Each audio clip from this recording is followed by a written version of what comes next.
নমস্কার বন্ধুরা, লক্ষ্মী কুটিরের রান্নাঘরের পক্ষ থেকে সবাইকে অনেক অনেক স্বাগত জানাই। প্রতিদিনের মতো আজকেও আমরা একটি রান্নার ভিডিও রেসিপি নিয়ে এসেছি। সেটি হলো আলু এবং পটলের রসা, ঝাল ঝাল রসা। এই পটলগুলো আমরা কেটে রেডি করে নিয়েছি, দেখতেই পাচ্ছেন। আলুটাও কেটে রেডি করে নিয়েছি, ধুয়ে রেডি করে রেখেছি। আর এই পটলের সঙ্গে আমরা যে মশলাটা দেব, এটা দেখতেই পাচ্ছেন, জিরে, আদা এবং লাল কাঁচা লঙ্কা। এতেই তরকারিটি দারুণভাবে লাল হয়ে যাবে, রঙটা। এই কাজগুলো করব। আমরা মশলাটা আগে বেটে নিই, তারপরে সব পরপর আমরা দেখাচ্ছি এই পটলের রসাটি কীভাবে রান্না করতে হয়। দেখতে থাকুন। আমরা কড়াইটি বসিয়ে ওভেনটি জ্বালিয়ে দিলাম। এখন কড়াইতে আমরা দেবো তেল, দিয়ে এই পটলগুলোকে প্রথমে ভাজবো, তারপরে আলু ভাজবো। আর মশলাটি বাটা হয়ে গেছে, এর সঙ্গে আমরা দেব এলাচ এবং দারচিনি অল্প করে, এই পটলের তরকারিতে এর সঙ্গেই বেটে দেবো। দেখতেই পাচ্ছেন। আমরা জলগুলো ছেঁকে নিলাম। তেলটি গরম হলে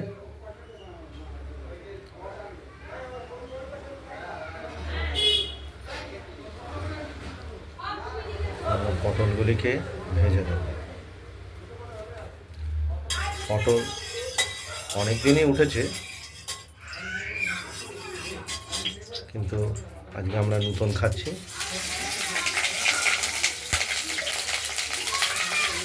পটলের রসা তৈরি হবে আলু দিয়ে। নুনও দিয়ে দিলাম।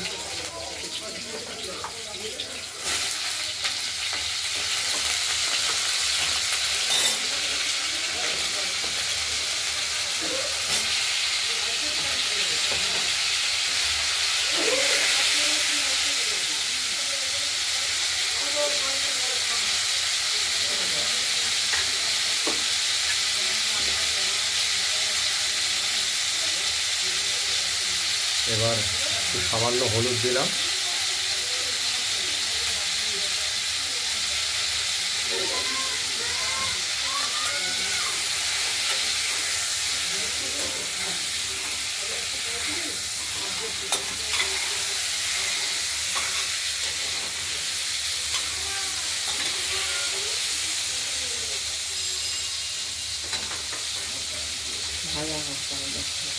ভাজা হতে থাকুক,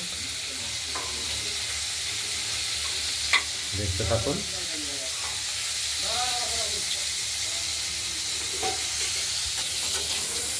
পটলগুলোর মুখগুলো আগে প্রথমে ভেজে নিলাম, প্রত্যেক কটা উল্টে উল্টে।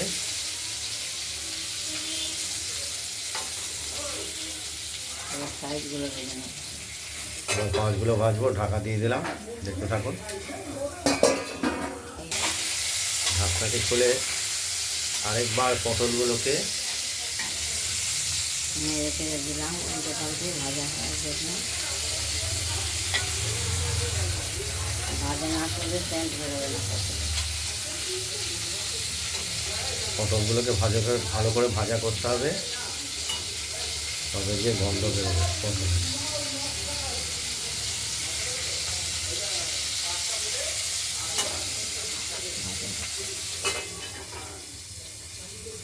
দেখতে থাকুন। পটল অনেকটাই ভাজা হয়ে গেছে, আর একটু কিছুটা ভাজা হবে।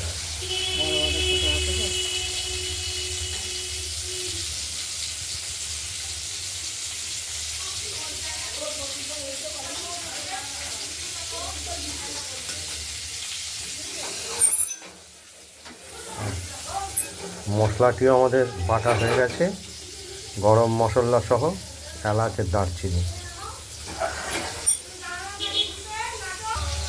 পটলগুলি ভাজা হয়ে গেছে, আমরা এগুলোকে তুলে নেব কড়াইতে।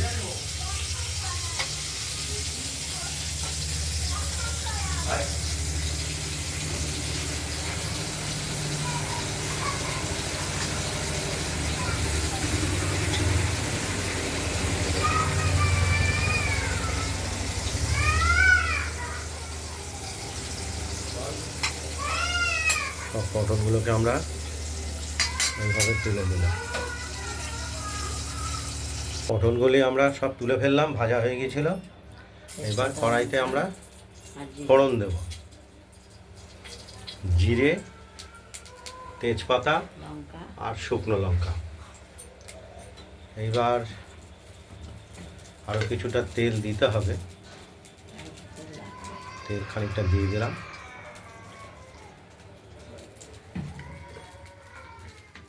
এইবার আমরা এই আলুগুলো, কেটে রাখা আলুগুলোকে ভেজে নেব। মশলা ভাজা হয়ে গেছে, এবার আলুগুলো দিয়ে দিচ্ছি।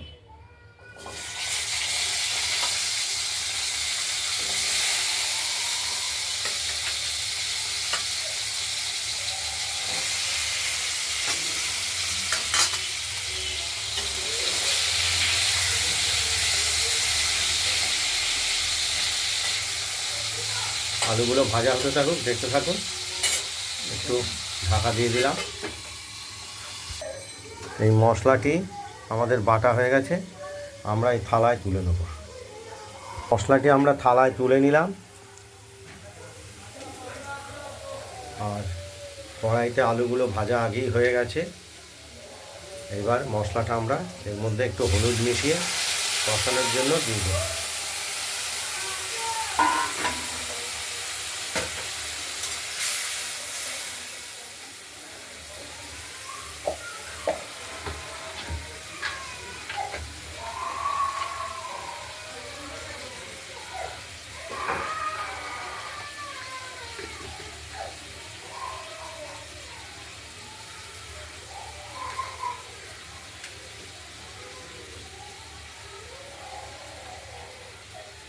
নাড়াচাড়ি দিয়ে মশলাটা কষানো পর্যন্ত আমরা একটু অপেক্ষা করব।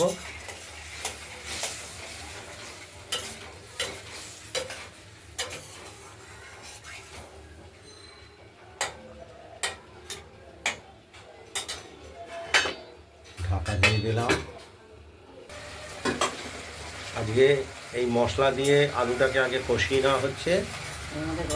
আর গরম মশলাটা বেটে দেওয়া হয়েছে,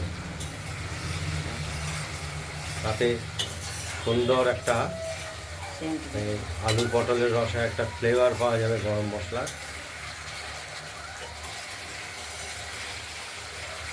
সামান্য একটু মিষ্টিও দিয়েছি, একটু সামান্য মিষ্টিও দেওয়া হয়েছে স্বাদের জন্য। স্বাদের জন্য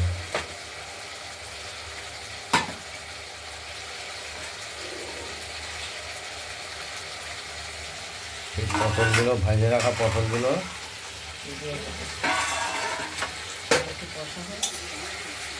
খানিকটা কষানো হবে।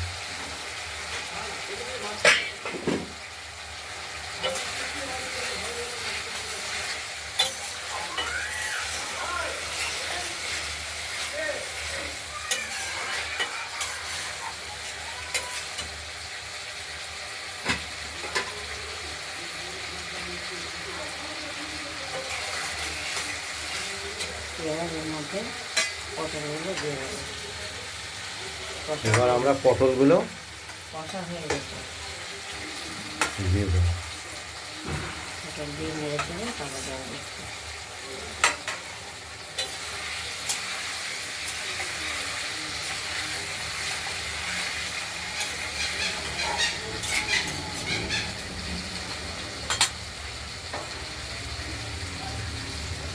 জলটা দিয়ে দিলাম পরিমাণ মতো।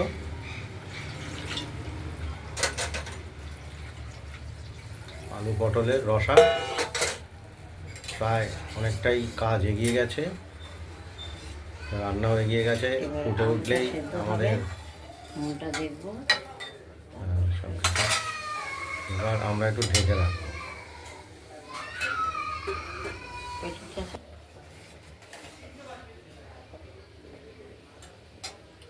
কমিয়ে দিই আস্তে আস্তে, মাত্র ঝোলটি ফুটে উঠেছে। একটু কমিয়ে দিলাম আঁচটা, আস্তে আস্তে আলুটা সেদ্ধ হোক।